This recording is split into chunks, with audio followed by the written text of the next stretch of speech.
students, welcome to Science Coaching Classes, and in this part we are going to learn our chapter number 1 Science part 2, and its part 2 we are going to learn on this part. Okay, आज आपण विज्ञान भाग 2 यामध्ये आपला पहिला प्रकरण त्याचं नाव आहे हेरिडिटी अँड इव्होल्यूशन, याच्यातला भाग 2 कडे आज आपण बोलणार आहोत. या आधीच्या भागामध्ये आपण भाग 1 मध्ये काय काय केले कळलं केलं होतं. सगळ्यात महत्त्वाचं म्हणजे what you mean by heredity, okay, and heredity changes. त्यानंतर आपण ट्रान्सक्रिप्शन, ट्रान्सलेशन, ट्रान्सलोकेशन हे 3 टॉपिक्स पाहिले होते. देन सेंट्रल डोग्मा म्हणजे काय या गोष्टीचा देखील आपण विचार किंवा कॉन्सेप्ट आपण प्रीवियस पार्ट मध्ये पाहिला होता. ट्रिपलेट कोडॉन हे देखील आपण पाहिलं होतं. आता mutation means what, this concept also we are learned in our previous chapter. After that we also know about the evolution and theory of evolution also we studied. या गोष्टींचा या टॉपिकचा आपण चांगल्या रीतीने पार्ट 1 मध्ये आपण स्टडी केला होता. आता या पार्ट मध्ये आपल्याला काय लर्न करायचे तर विविध घटना हे विविध एव्हिडन्स इव्होल्यूशनचे ते आपल्याला लर्न करायचे. डार्विन्स थेअरी आपल्याला पाहायचे आणि ह्युमन्स म्हणजे मानवाची उत्क्रांती कशी झाली. Okay, so what is the म्हणजे त्यामध्ये काय आहे की मानवाची उत्क्रांती झाली त्याच्यामध्ये ह्युमन इव्होल्यूशन कसं झालं, स्पेसिफिकेशन्स काय आहे, लॅमार्किझम, या सगळ्या गोष्टी आपल्याला या पार्ट 2 मध्ये आपल्याला लर्न करायचे. आणि शक्य झाल्यास आज आपला हा पार्ट 2 च्या माध्यमातून हा चॅप्टर आपण फिनिश करणार आहोत. ओके, सो जास्त वेळ न घालवता we will go to the next part मध्ये जाऊन आपल्या पीडीएफ बुक वरती येऊया आणि सगळ्या गोष्टींचा आपण विचार विनिमय इथं करून घेण्याचा प्रयत्न करूया आणि चांगल्या रीतीने आपण हा लेसन लर्न करूया. So let's learn that is a evidence of evolution.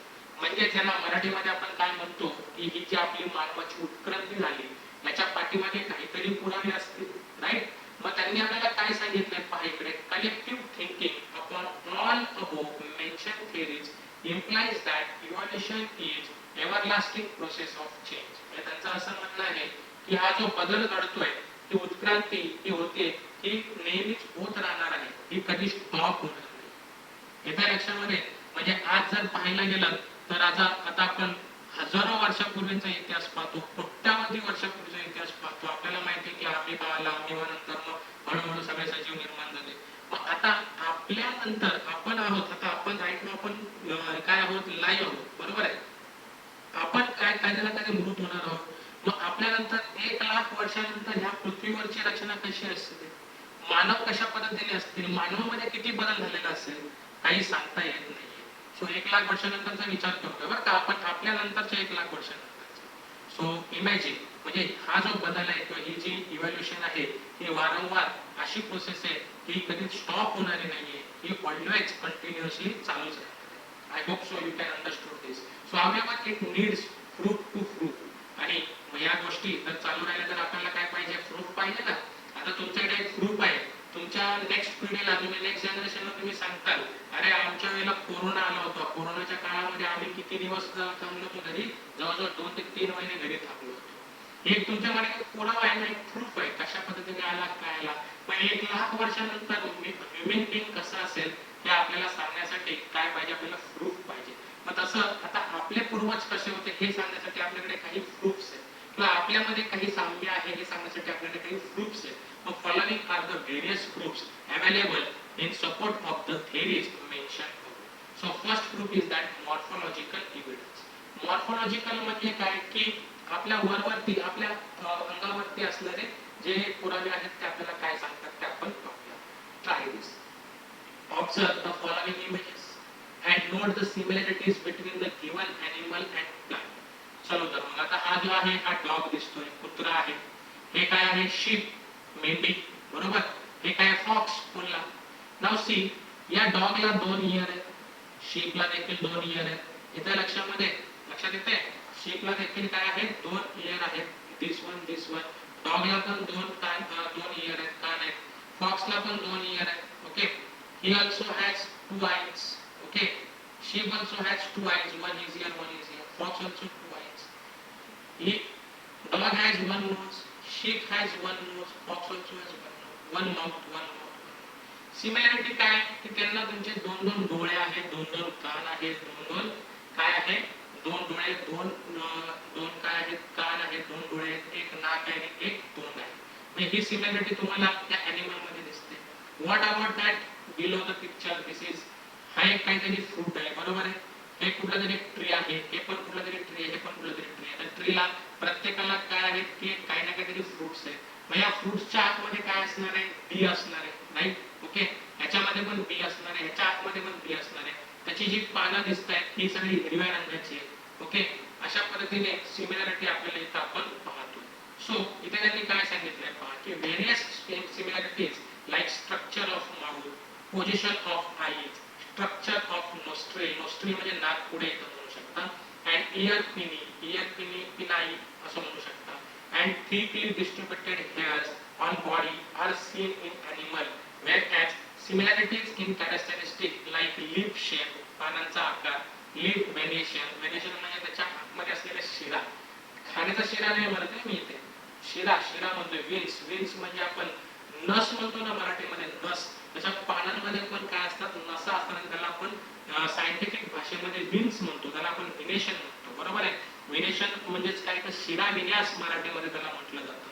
Leaf पेटॉइल, leaf पेटॉइल म्हणजे काय तर पानाचा देठ किंवा पर्ण देठ तुम्ही असं म्हणू शकता. Okay, so etc. occur in case of plants. So this indicates that there are some similarities in those group and hence it proves that their origin must be same and must be common ancestors. Ancestors म्हणजे पूर्वज. Okay, पूर्वजापासून म्हणजे उत्क्रांती झाली असावी असा इथे आपण निकष मांडतो. That anatomical evidence, anatomical evidence म्हणजे शरीरशास्त्रीय पुरावे असं त्याला मराठीमध्ये आपण म्हणतो. So if you carefully observe the picture, okay, there doesn't seem any superficial similarity between the human hand, foreleg of ox, okay, flipper of whale, okay, and pachygium of bar. Okay, म्हणजे जर नीट निरीक्षण केलं तर आपल्याला इकडे एक मानवाचा म्हणजे ह्युमन बीइंग्स म्हणजे मानवाचा एक हात दाखवलाय, मांजरीचा आपल्याला काय दाखवलाय, पाय दाखवलाय, वटवाघळाचा चर्मपर दाखवलाय, बरोबर आहे. आणि त्याच्यामध्ये म्हणजे चर्मपर म्हणजे काय, वटवाघळाचा पंख दाखवलाय, विंग्स दाखवले, आणि फ्लिपर ऑफ वेल म्हणजे देवमाशाचा इथे काय दाखवलाय, पर दाखवलाय. म्हणजे पराने देवमाशा काय करतो, पोहत असतो. मग आता त्या पराचा उपयोग त्या माशाला कशासाठी होतो, तर पोहण्यासाठी, आणि वटवाघळाला त्या पंखाचा उपयोग उडण्यासाठी, बरोबर आहे. त्याच्यानंतर इथे फोरलेग ऑफ फॉक्स दाखवलं म्हणजे बैलाचा पाय दाखवला इकडे, बरोबर आहे. सॉरी, इथे मी चुकून तुम्हाला मला वाटलं हे कॅट सारखं दिसतं म्हणून मी कॅटचं म्हणलंय, तर हा बैलाचा पाय आहे. आणि त्यानंतर काय दाखवलं आपल्याला इथे, ह्युमन हँड म्हणजे मानवाचा हात दाखवला. मग आता हे त्याच्यासाठी वेगळ्या गोष्टीसाठी याचा काय होतो, उपयोग होत असेल, मानव विविध कामांसाठी वेगवेगळे उपयोग करण्यासाठी त्याचा हाताचा उपयोग करतो. म्हणजे इथे त्यांच्यामध्ये काय की त्यांचे उपयोग प्रत्येक प्राण्यामध्ये वेगवेगळे आहेत, त्या लक्षामध्ये, पण त्यांच्या रचनेतही भिन्नता आहे. परंतु हाडांच्या रचनेत आणि हाडांच्या जोडणीमध्ये bones, bones structure of bones and bone joints त्याच्यामध्ये काय दिसतं आपल्याला, सिमिलरिटी दिसते. बघा इथे पण बोन्स कसे जॉईंट केले, इथे इथे इथे, म्हणजे याच्यावरून आपल्याला काय समजतं की त्यांच्या जे अनेस्टर आहेत म्हणजे पूर्वजांमध्ये त्यांचं साम्य आपण निर्देश करू शकतो, आपण ऑब्झर्व करू शकतो. So I read for you. If you carefully observe the picture, there doesn't seem any superficial similarity between the human and foreleg of ox, flipper of whale, and patagium of bird. Similarly, use of each of those structures is different in respective animals. However, there is a similarity in structure of bones and bony joints in organs of each of those animals. This similarity indicates that those animals may have common ancestor. So can you tell which are those different organs in our body, in body of organism? You know very well there are various kinds of organs we have. Okay, in each of the organs useful to organism आहेत का आपल्याला उपयोगाला. Okay, अशा पद्धतीने आपण बऱ्याचशा गोष्टींचा साम्य इथं पाहू शकतो. Now next one is that the vestigial organs. Vestigial organ means असे काही ऑर्गन्स आहेत की ज्याचा आपल्याला कधी उपयोगच होत नाही. त्याला आपण काय म्हणतो, व्हेस्टिगल ऑर्गन असं आपण म्हणतो. See, degenerated or underdeveloped useless organs of organism are called as a vestigial organ. आताच मी तुम्हाला म्हटलं होतं, in living organism sudden development of new tissues or organs for living in a changing environment is not possible. Instead, existing organs undergo gradual changes, mostly a specific structure in the body is useful under a certain situation. However, same structure under a different situation may become useless or even harmful. आता हे आपल्याला कधी काय होत नाही, कधी उपयोगालाच येत नाही. आणि ह्या इंद्रियांमध्ये जे आपल्याला उपयोगाला येत नाही त्याच्यामध्ये पर्यावरणात जसा बदल होतो तसं आपल्यामध्ये पण काय होतं की या इंद्रियांमध्ये क्रमाक्रमाने बदल घडून येतात. एखाद्या वेळेला ते आपल्याला उपयोगीही पडतात किंवा एखाद्या वेळेला निरुपयोगी असतात किंवा ते हानिकारक देखील आपल्याला ठरू शकतात. Okay, so such a structure begins to degenerate under such a situation as per the principle of natural selection. It takes thousands of years for structure to disappear. आणि अशा गोष्टी नाहीशा होण्यासाठी बरेच वर्ष आपल्याला लागतात. Such organs are seen in a different phase of a disappearance in a different animal. आता अशा वेळेला काही ॲनिमल्स मध्ये जर आपल्याला काही निरुपयोगी असते तर काही ॲनिमल्स मध्ये मात्र ते काय असणार आहेत, उपयोगी असू शकते. लाईक कसं की पाहता की such organs do not function in a certain organism, it may be functional in the another organism. That is, it's not a vestigial in another organism. Appendix, which is useless to human, is useful and fully functional organ in ruminants. Okay, ruminants. Okay, ruminants means what? की जे रवंथ करणारे प्राणी असतात त्यांना ruminants असं म्हणतात.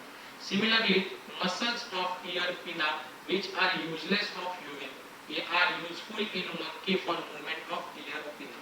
Various vestigial organs like tailbone, okay, wisdom teeth, and body hair are present in a body of human being. So, जसं की हा appendix इथं दाखवलाय, हा आपल्या लार्ज इंटेस्टाइनचा इथे असतो, तो आपल्याला उपयोगाला नसतो. पण जे रवंथ करणारे प्राणी लाईक बैल, गाय, हे रवंथ करणारे प्राणी त्यांच्यासाठी मात्र हा महत्त्वाचा उपयोग ठरतो, त्याचा महत्त्वाचा अवयव ठरतो. आता इयर मसल्स हे आपल्या कानाचे काही मसल्स आहेत, हे आपल्याला उपयोगाचे नाहीये, पण माकडांना मात्र कान हलवण्यासाठी याचा उपयोग होतो. हे विजडम टीथ, हा अक्कल आपल्याला काही उपयोगाचे आहेत का नाही. टेल बोन हा स्पायनल कॉर्ड आहे, त्याच्या एंडिंगला हा जो टेल बोन त्याला कोसॅक्स म्हणतात, तो आपल्याला उपयोगाला नाहीये, पण काय होतो की इतर प्राण्यांना कुणाला तरी त्याचा उपयोग होऊ शकतो. I hope so you can understand that vestigial organ. So observe the following picture. This is some fossil. Okay. Now paleontological evidence. Okay. Paleontological evidence म्हणजेच काय, त्याला आपण जीवाश्म फॉसिल पण म्हणू शकतो, त्यालाच मराठीमध्ये आपण जीवाश्म असं म्हणू शकतो. A question may rise in your mind that which organ existed millions of years ago. How can we tell this? Now this secrets, okay, has been hidden in the earth. आणि हे सगळे कुठे आहे, तर जमिनीच्या आतमध्ये आहे. Large number of organisms get buried, गाडले गेलेले, बरोबर, buried म्हणजे गाडले गेले, due to the disaster like flood, earthquake, volcano, या सगळ्या गोष्टींमुळे बरेचसे सजीव या पृथ्वीमध्ये गाडले गेलेले आहेत. Remains and impressions of such organisms remains preserved underground, and these are called as a fossil. Okay, fossil, not fossil, it's a fossil. आणि या सगळ्या जीवांचे अवशेष आणि ठसे हे जमिनीखाली कसे राहतात, सुरक्षित राहतात, आणि त्यालाच आपण काय म्हणतो, फॉसिल असं आपण म्हणतो, फॉसिल. ओके, आणि या सगळ्या गोष्टींचा study of fossil is an important aspect of study of evolution. आणि म्हणून या उत्क्रांतीचा एक अभ्यासाचा हा काय आहे, एक घटक आहे असं आपण मानतो. कशाचं, study of fossils. Now carbon consumption, it is a very important concept. Now carbon consumption, आता आपल्याला माहिती आहे की कार्बन प्रत्येकाच्या बॉडीमध्ये असतो. So carbon consumption of animals and plants stops after death.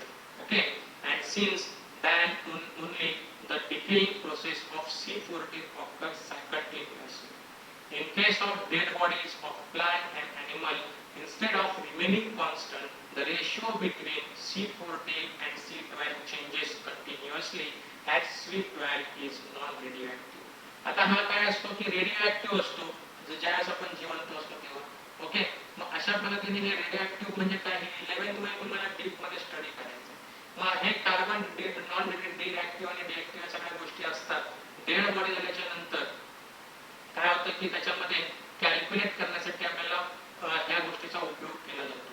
The time passed since the death of plant or animal can be calculated by measuring the radioactivity of C14 and the ratio of C14 and C12 present in their body. Okay, this is known as, this is called as carbon dating method. It is very important to you. तुम्हाला maybe हा प्रश्न येऊ शकतो की what you mean by carbon dating. The carbon dating म्हणजे काय, the measuring of radioactivity of C14 and the ratio of C14 to C12 present in the body, it is called as a carbon dating method. Okay, so it is used in paleontology and anthropology for determining the age of human fossil and manuscript. Once the age of fossil has been determined by such techniques, it becomes easy to deduce the information about the other Earth-wise organism. It seems that vertebrates, okay, has been slowly organized or originated from the invertebrates. Okay, I hope so. This concept you can understood very well. कारण explain करण्यासारखं काय त्याच्यामध्ये राहिलंच नाही. तुम्हाला carbon dating म्हणजे काय चांगल्या रीतीने समजलं असेल, बरोबर आहे. आणि कार्बन डेटिंग मध्ये रेडिओ नॉन रेडिओ हे काय आहे आपल्याला 11th स्टँडर्ड मध्ये चांगल्या रीतीने आपल्याला लर्न करायचं. So who was the scientist who find the carbon dating? The carbon dating method is based upon the radioactive decay of a natural occurring C14 and it is developed by Willard Libby. Okay, Willard Libby. This is a scientist. The scientist name is Willard Libby. In 1954, I think so. He has been awarded with a Nobel Prize in 1960 for this invention. The age of the material determined by this method are published in the journal Radiocarbon. Now, next topic is that connecting links. Okay, observe the following picture and discuss the character observed. Okay, आता इथे हा काय डगबिल प्लेटप्स आहे, बरोबर, प्लॅटिप्स. Okay, याच्यात हा lung fish आहे. बहुतेक तुम्ही लंग फिश फिशर मर्चंट कडे बघितलं असेल.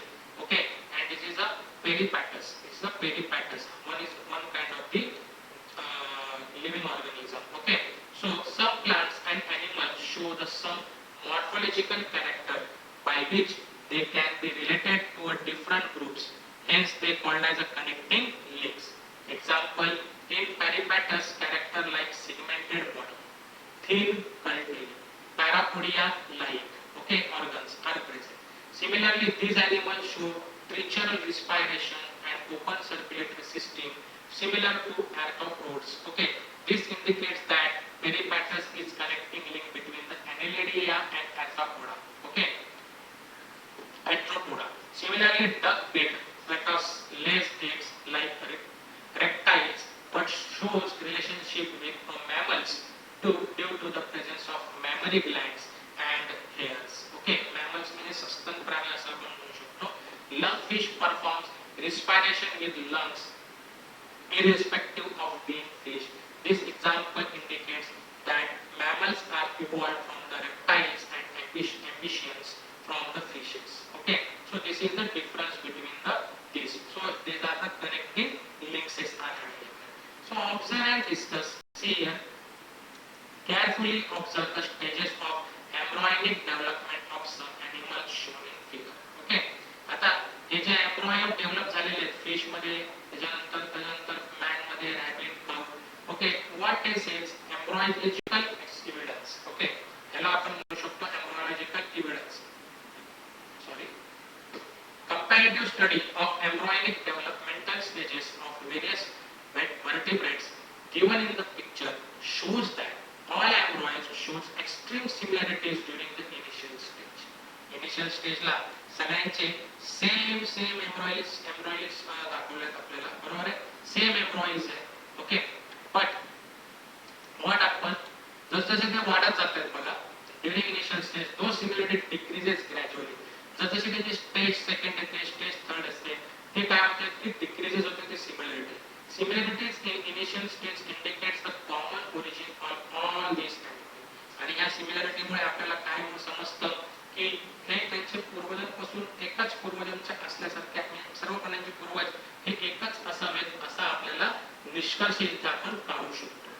So it is I don't know की खरं आहे की नाही ते, बट असं असू शकते किंवा शकत नाही, डिपेंडिंग. आता सायन्स हे एवढं ह्यूज आहे की शिकाल तेवढं काय आहे कमी आहे. Okay, so this is about the that. Okay, that is called as embryological evidence. Now what Darwin's theory did. Okay, डार्विन्सने काय काय आपल्याला दिलं, let's check. Okay, Charles Darwin had collected innumerable specimens of plant and animal, and depending upon the observation of those specimens, he published the theory of natural selection, which preaches the survival of fittest. For this purpose, Darwin had published a book titled Origin of Species. Okay, while explaining the concept, Darwin says that तो काय म्हणतो, all the organisms reproduce prolifically. All the organisms compete with each other in a life-threatening manner. In these competitions, only those organisms sustain which shows the modification essential for winning the competitions. However, besides this, natural selection also plays important role because nature selects only those organisms which are fit to live. The rest perish. Sustaining and selected organism can perform reproduction and thereby give rise to the new species with their own specific character. So Darwin theory of a natural selection was widely accepted for long duration. However, some objections were raised against the theory. Some of the main objections are: natural selection is not only the factor responsible for evolution. Darwin did not mention any explanation about useful and useless modification. There is no explanation about the slow changes and abrupt changes. Irrespective of all these objects, Darwin works on evolution has been guidance. Okay, म्हणजे डार्विनने काय सांगितलं की ही निसर्गावरती अवलंबून असणारी प्रक्रिया आहे आणि अशा प्रकारे ती उत्पत्ती होते, आणि त्याने सगळ्यात प्रथम ही उत्क्रांती होते असं शोधून काढलं होतं. पण त्याची थेरी बऱ्याच काळापर्यंत सर्वसामान्य राहिली, पण त्याच्यानंतर त्याच्यावरती काहीतरी आक्षेप घेतला गेला. आक्षेप म्हणजे काय की ही जी नॅचरल प्रोसेस आहे ही एकमेव गोष्ट त्या उत्क्रांतीला कारणीभूत नाहीये, त्याच्या पाठीमागे बऱ्याच गोष्टी असते. मग त्याचबद्दल डार्विनने त्या गोष्टीचं काय केलं होतं की मॉडिफिकेशन जे सांगितलं होतं ते स्पष्टीकरण त्याचं दिलं नव्हतं, आणि त्याने जे काही बदल होतात त्याने एक्सप्लेन केले नव्हते, आणि डायरेक्टली होणारे आणि स्लोली होणारे जे चेंजेस आहेत ते देखील त्याने त्याच्यामध्ये एक्सप्लेन केले नव्हते. अँड दॅट्स वाय हा एक माइलस्टोन आहे असं लोक म्हणायला लागले. मग त्याच्यानंतर पुढे काय झालं, हा तुमचा चार्ल्स डार्विन आहे. ओके, लॅक्समर, ओके, लॅक्मरिझम हा एक सायंटिस्ट होऊन गेला. Jean Baptiste Lamarck's proposed the morphological change occurring in a living organism are responsible for evolution, and reason behind those morphological changes is activities and laziness of that organism. म्हणजे हा काय म्हणाला की जी सजीवांमध्ये जी उत्क्रांती होत आहे ती म्हणजे काय की शरीर रचनेमध्ये त्याचा बदल होत असतो, आणि ही या बदलामागे त्यानेच त्या सजीवाने केलेला प्रयत्न किंवा त्याने केलेला आळस हाच कारणीभूत आहे असं जीन बाप्टिस्ट लॅमार्क यानं सिद्धांत मांडला. आणि त्यांनी he called this concept as a principle of use or disuse of organs, आणि म्हणून त्याने ह्याला कुठला सिद्धांत दिला, इंद्रियांचा वापर व न वापराचा सिद्धांत असं त्याने म्हटलेलं. Further he said that the neck of giraffe has become too long. का बरं ती मोठी झाली, कारण त्याची लांब मान तर कमी असणार आहे. मग तो काय करायचा, उंच त्याची मान ताणायचा पानं खाण्यासाठी, आणि म्हणून ते ताणल्यामुळे त्याची मान उंच झाली असा त्याचा निकष होता. Further he said that the neck of giraffe has become too long due to browsing on leaves of tall plants. By extending their necks, okay, by extending their necks for several generations, similarly shoulders of the ironsmith have become very strong due to the frequent hammering movement. त्याचं असं म्हणणं आहे की लोहाराचे पण एवढे बळकटपणा करतो, continuously काय करत असतो, लोखंडावरती घाव घालत असतो. Wings of bird like ostrich and emu, बदक किंवा हंस यासारखे जे काही पक्षी आहेत त्यांचे पाय वीक का झाले, become weak due to no use, कारण त्यांचा यूजच of the birds like swan, duck, and have sorry wings of birds. Sorry, I am extremely sorry. Wings of bird. इथे पंख सांगितले. Wings of bird like ostrich and emu. म्हणजे काय शहामृग आणि त्याचबरोबर अजून कोण इमू नावाचा जो पक्षी होता त्याचे पंख विक का आले कारण त्यांनी कधीच त्याचा वापर केला नाही. Legs of birds like swan and duck, हंस आणि बदक यांचे पाय हे काय झाले की बिकम युजफुल फॉर स्विमिंग, फक्त पोहण्यासाठीच त्यांचा उपयोग ते करू लागले. Due to living in water and snakes have lost their legs by modification in their body. Okay, due to कशासाठी त्यांनी बॉडीमध्ये मॉडिफिकेशन केलं? Due to borrowing habits. All these examples are type of acquired character and are transferred from one to another generation. And this is called the theory of inheritance of acquired character or Lagrangian. I hope so. You can understood Lagrangian means what. So development of organs. Okay, due to the specific activities or their degeneration due to no use at all was widely accepted. But transfer of those characters from generation to generation was rejected because it had been verified many times that modification brought in us are not transferred to next generation, and thereby Lamarck's theory was disproved. Okay, so the living organism can transfer the characters which is as acquired, okay, and to the next generation. This is called as an ancestry acquired character. Now speciation. Speciation means त्याच्याला काय की ती जाती म्हणू शकतो आपण. Okay, formation of new species, okay, of plants and animals is the effect of evolution. Species is the group of organisms that can be produced fertile individual through natural reproduction. Each species grow in a specific geographical condition. Their food, habitat, reproductive ability and period is different. However, genetic variations is responsible for formation of new species from earlier one. Besides, geographical and reproductive changes are also responsible. Similarly, geographical and reproductive isolation also leads to speciation. असा इथे this is not important, एवढं महत्त्वाचं नाही पण आला तर येऊ शकतो. जस्ट त्याच्यामध्ये इंट्रोडक्शन पर्पज म्हणजे जास्त प्रमाणात काही एक्सप्लेनेशन करण्याचं नाही म्हणून मी इथे फक्त हे रीड करून दाखवलं. Now human evolution. This is a very important human evolution. आणि ह्यूमन इव्होल्यूशन मध्ये आपल्याला आज जवळजवळ किती वर्ष लागले तरी आपण अजून मानवाची उत्पत्ती कशी झाली याचा अजून आपण शोध घेऊ शकलो. सो पाहूया की कशा पद्धतीने हे ह्यूमन इव्होल्यूशन झालेलं आहे. ऑलरेडी तुम्ही तुमच्या शालेय जीवनामध्ये म्हणजे म्हणजे 4थी 5वीला असताना त्या ऑलरेडी ह्या गोष्टी शिकलेल्या आहात 5वी 6वीच्या इतिहासामध्ये. तर सुद्धा पुन्हा हे रिपीट करूया दिलंय म्हटल्यावरती. The biodiversity that is known today has been said to be formed from very simple unicellular organism due to evolution.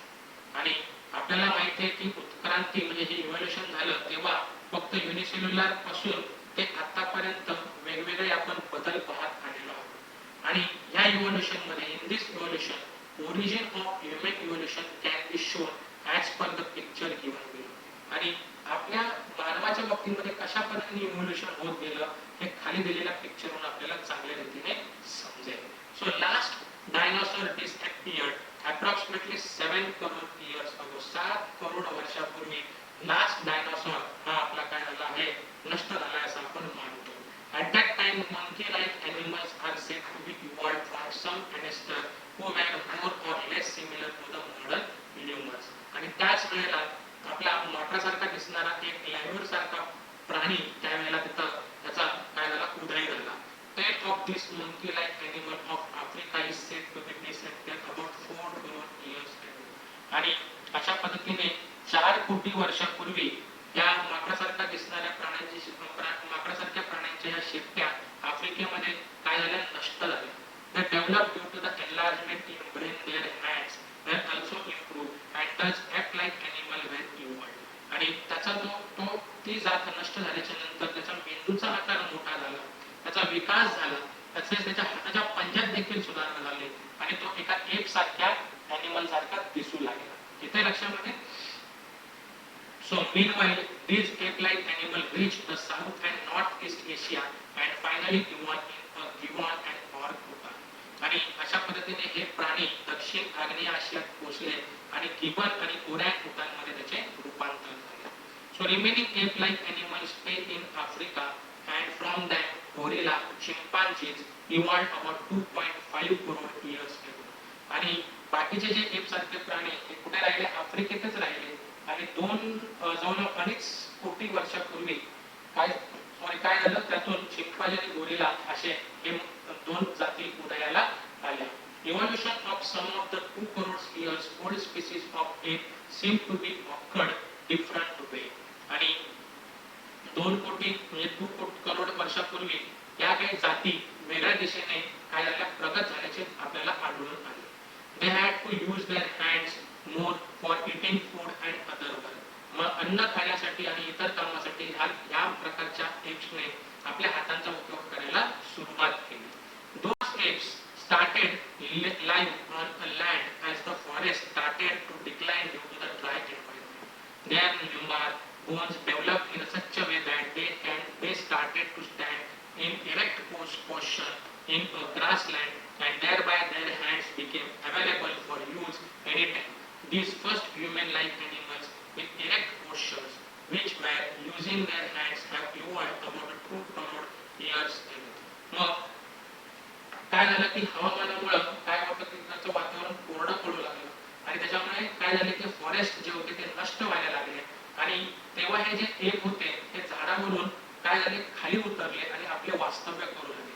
त्यावेळेला त्यांच्या ज्या कमरेच्या हाडांचा विकास अशा तऱ्हेने झाला की ते त्या गवताळ प्रदेशामध्ये ताठ मानेने किंवा ताठ उभे राहू लागले आणि त्यांनी त्यांचा त्याच वेळेला हाताचा देखील उपयोग करायला सुरुवात केली आणि हाताचा वापर करणारे, ताठ उभे राहणारे असे हे मानव सदृश्य प्राणी हे 2 कोटी वर्षापूर्वी अस्तित्वात आले असं म्हटलं जातं. So first record of human-like animal is with us in the form of Ramapithecus, okay, ape from the East Africa. Okay, म्हणजे हा जो प्राणी त्यावेळेला उदयाला आला तर त्याची सर्वात पहिली नोंद आफ्रिकेमध्ये झाली आणि त्याचं Ramapithecus हा एक ह्या नावाने त्याची नोंदणी करण्यात आली. Afterward, this ape grown up in size and become more intelligent and thus the ape of South Africa evolved about 40 lakhs years ago. आणि मग हा ॲप पुढे आकाराने काय झाला? मोठा झाला, त्याच्याने डोक्याने हुशार झाला आणि 40 लाख वर्षापूर्वी त्या दक्षिण आफ्रिकेतील या एपचा विकास झाला. Okay, so the morphology of this human-like animal started to appear like to be a member of the genus, okay, Homo about 20 lakh years and thus skilled human developed. About 15 lakhs years ago, human walking with erect postures was evolved. It may have existed in China and Indonesia of Asian continent. आणि 20 लाख वर्षापूर्वी हा मानव सदृश्य प्राण्याची रचना ह्या प्राण्याची रचना मानवाच्या प्रजातीमध्ये असल्या इतपत झाल्याची आपल्याला दिसून आली आणि जवळजवळ 15 लाख वर्षापूर्वी हा माणूस ताठ चालणारा माणूस विकसित झाला आणि ते आपल्याला कुठे पाहायला त्याचा वावर कुठे पाहायला मिळतो तर आशिया खंडातील चीन आणि इंडोनेशियामध्ये त्यांचा वावर प्रथम पाहायला मिळाला. So evolution of upright man okay continue in the direction of developing it's brain for the period of about 1 lakh years. आणि जवळजवळ 1 लाख वर्षापर्यंत ताठ चालणाऱ्या माणसाचा मेंदू मोठा होण्याची होत होता आणि ही त्याच दिशेने त्याची प्रगती होत राहिली आणि त्याच वेळेला त्याला काय झाला की अग्नीचा देखील शोध लागला. Okay, and for the period of about 1 lakh years and meanwhile it discovered the fire. Brain of 50,000 years old man had been sufficiently evolved to the extent that it could be considered as a member of the class wise man. आणि त्याच्यानंतर 50,000 वर्षापूर्वीचा मानव हा त्याचा मेंदूचा विकास पूर्ण झाला होता आणि तो एक बुद्धिमान मानव त्याला आपण होमोसेपियन या वर्गवारीमध्ये मोडतो असा माणूस तो त्यावेळेला निर्माण झाला.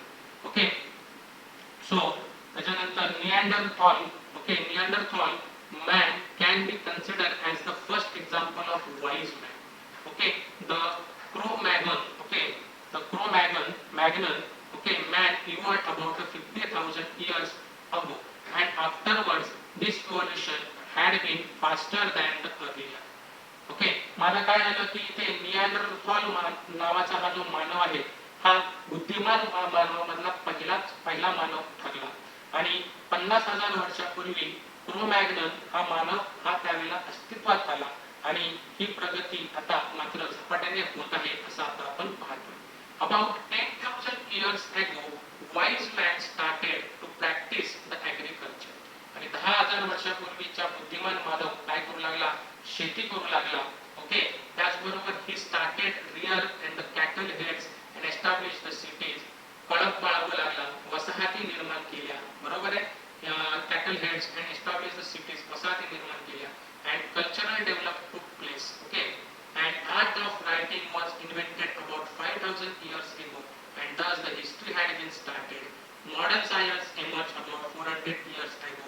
Industrial society was established about 200 years ago, and now we have reached at this stage, and still we are searching the details of the roots of human ancestry. Okay, आता काय झालेलं की 5,000 वर्षापूर्वी आपल्याला लिहिण्याचा कलेचा शोध लागला, इतिहासाला सुरुवात झाली. 400 वर्षापूर्वी आधुनिक शास्त्रज्ञांचा उदय झाला. 200 वर्षापूर्वी औद्योगिकरणाची सुरुवात झाली. आज आपण इथपर्यंत आलोय, 21व्या शतकात आलोय, तरी देखील मानव वंशाच्या मुळाचा अजूनही आपण शोध घेतच आहोत असं इथं सांगण्यात आलेलं आहे.